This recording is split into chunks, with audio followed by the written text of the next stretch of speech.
안녕하세요. 제가 오늘 소개할 책은 문경민 작가의 훌훌입니다. 이 책은 평범한 고등학생 유리의 이야기입니다. 하지만 유리는 마냥 평범하진 않은데요. 유리는 외할아버지와 단둘이 살고 있습니다. 하지만 서로 유대감이 깊지는 않은 것 같아요. 유리의 꿈은 빨리 대학에 합격해 이 지긋지긋한 집을 떠나는 것이죠. 그러던 어느 날 집으로 향하던 유리의 핸드폰이 울립니다. 바로 할아버지의 전화였는데요. 할아버지는 정희가 죽었다는구나 라며 말을 꺼냅니다. 정희 씨는 유리의 엄마이고 또 유리를 입양한 사람이기도 합니다. 하지만 정희 씨는 할아버지에게 유리를 맡겨두고선 떠났고 유리가 정희 씨를 마지막으로 본 것도 8살이었을 때가 마지막이죠. 그러던 유리의 삶에 새로운 존재들이 나타납니다. 바로 연우와 세윤이죠. 이 두 사람의 등장으로 유리의 삶에는 많은 변화가 생깁니다. 연우는 죽은 서정희 씨의 아들로 유리의 피 한 방울 섞이지 않은 동생인 셈이죠. 세윤이는 유리의 친구인 주봉, 미희와 함께 동아리를 하게 되며 새롭게 만난 친구입니다. 연우의 일상은 이 둘의 등장으로 정말 바뀌게 되는데요. 유리는 연우가 집에 온 후 상상도 안 했던 여러 상황을 마주합니다.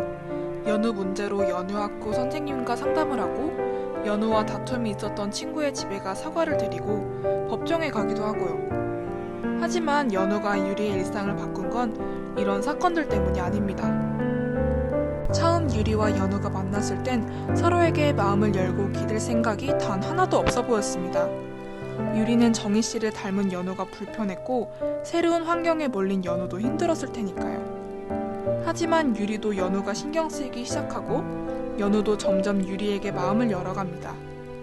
가장 친한 친구들에게도 자신의 사정을 숨기려고 하고 빨리 이 현재를 벗어나려고 하며 스스로를 고립시키던 유리의 세상에 연우라는 새로운 존재가 들어온 겁니다.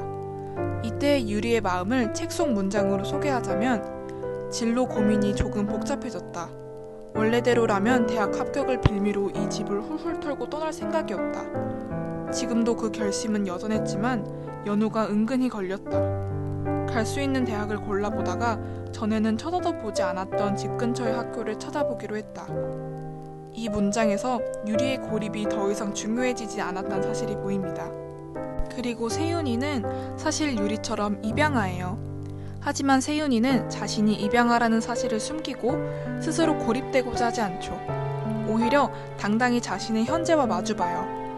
유리는 연우로 인해 고립되지 않아도 됨을, 세윤을 통해 상처를 마주하는 것이 진정으로 상처를 극복하는 방법, 즉 훌훌 털어버리는 방법이라는 걸 배우고 이 책은 그들의 이야기를 담고 있습니다. 저는 책을 읽으면서 책 제목을 참 잘 지었다는 생각을 했어요. 책 초반 유리의 훌훌은 상처를 피하고 자신을 고립에 집어넣는 거였지만 연우와 친구들을 만나며 상처와 마주하고 진정으로 상처를 훌훌 털어버리는 법을 배웁니다. 한 캐릭터의 성장은 항상 사람들에게 많은 울림을 줄 수 있는 것 같아요. 저는 이 책은 책을 다 읽은 후에는 꼭 작가의 말까지 읽어보시면 좋을 것 같아요. 책을 더 깊게 이해하고 더 오래 기억하게 만드는 말들이 많더라고요. 그 중에 하나를 소개하자면 소설 속 등장인물이 나와 사연이 맞물릴 때 우리는 위로를 받기도 하고 힘을 얻기도 한다. 정말 맞는 말인 것 같아요. 우린 인물이 나와 비슷하면 더 큰 감동을 받기도 하죠. 그래서 이 문장처럼 이 책을 읽은 후 들었던 생각들을 제가 어떻게 이 책과 맞물렸는지를 이야기하려면은 저의 이야기를 들려드리는 게 필요한 것 같아서 잠시 제 이야기를 해보겠습니다. 저도 유리처럼 훌훌 털어버리고 싶은 것들이 가득했던 때가 있었어요. 유리처럼 주변을 둘러싼 환경이 괴롭히는 건 아니었지만 내가 나를 괴롭혔었거든요. 그래서 제가 이 괴로움을 훌훌 털어버리기 위해 택했던 방법은 외면이었습니다. 유리가 고립되고자 했던 것과 비슷하죠. 저도 괴로움에게 절대 눈길조차 주지 않고 없던 과거라고 생각했어요. 하지만 그건 답이 아니었나 봐요. 종종 그때가 생각나게 되는 순간이면 어김없이 눈물이 나고 숨이 막혀오더라고요. 겨우 그런 일에 아직도 묶여있던 사실에 다시 자책하기도 했죠. 그리고선 이 책을 읽게 되었습니다. 유리가 제게 많은 생각을 들게 하더라고요. 어느 순간 유리의 진정한 행복을 기도하고 있는 절 발견했죠. 마치 내가 행복하길 바라는 것처럼요. 그리고 어쩌면 제가 이 괴로움을 털어버리지 못한 건 진정한 훌훌을 만나지 못했기 때문이란 생각이 들더라고요. 저도 진정으로 괴로움을 마주보면 훌훌 털어버릴 수 있을까요? 어쩌면 유리처럼 가뿐해질 수도 있을까요? 그리고선 다시 작가의 말로 돌아가 보니까 이런 말이 있더라고요. 깨어질 것 같았던 우리의 유리가 훌훌 털어내고 훌훌 날아가기 시작한 것처럼 이 소설을 읽은 당신께서도 훌훌 하시기를 바란다. 당신만 힘든 게 아니었다. 오늘 하루를 힘껏 채우시기를, 훌훌 털고 편안한 잠을 이루시기를. 어쩐지 위로가 되더라고요. 참 신기하죠? 나와 비슷한 상처가 있다는 존재의 이야기로만 나만 힘든 게 아니었다는 사실로만으로도 위로가 된다는 게. 이 책에서 유리가 세윤을 만나 위로를 받은 것처럼 저는 훌훌이라는 책을 만나 위로를 받는 것 같습니다.